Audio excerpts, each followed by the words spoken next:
Quel est l'objectif de cette campagne? Le but, c'est pas de se substituer au budget de l'université, qui est important par ailleurs, mais c'est d'accélérer, de donner un coup de pouce à des projets emblématiques, de pouvoir aller plus vite, de pouvoir aller plus loin sur un certain nombre de projets différenciants et de grande excellence scientifique. La première fois, on est arrivé à 22 millions. Là, ce qu'on veut, c'est arriver jusqu'à 50 millions d'euros. Et donc, il faut absolument qu'on fasse mieux. On est sur une pente ascendante et on souhaite bien continuer comme ça longtemps. Tous Nobel, un slogan qui fait référence à l'excellence alsacienne?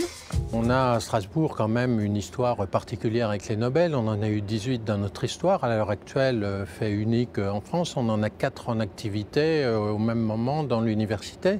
Et puis ces prix Nobel, ils travaillent en équipe, c'est des gens de grande compétence, en même temps de grande humilité. Donc ce qu'on souhaite, c'est que cet esprit Nobel se répartisse partout et qu'il touche aussi bien les étudiants, les enseignants-chercheurs et tout, que tout le monde travaille la main dans la main, si je puis dire, pour développer ce mécénat, ces partenariats et ces projets. Qui allez-vous solliciter?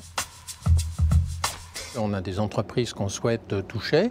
On a déjà des donateurs dont certains renouvellent leurs dons. Par exemple, les anciens médecins ou les anciens dentistes qui sont diplômés de l'université, mais aussi les patients des hôpitaux universitaires de Strasbourg, dont certains peuvent avoir envie de faire un don pour faire progresser les recherches dans des domaines qui ont affecté leurs proches, par exemple. Tous ces dons sont des dons qui sont fiscalement intéressants parce qu'ils permettent de réduire les impôts dans des proportions de 66% pour un particulier et 60% pour une entreprise.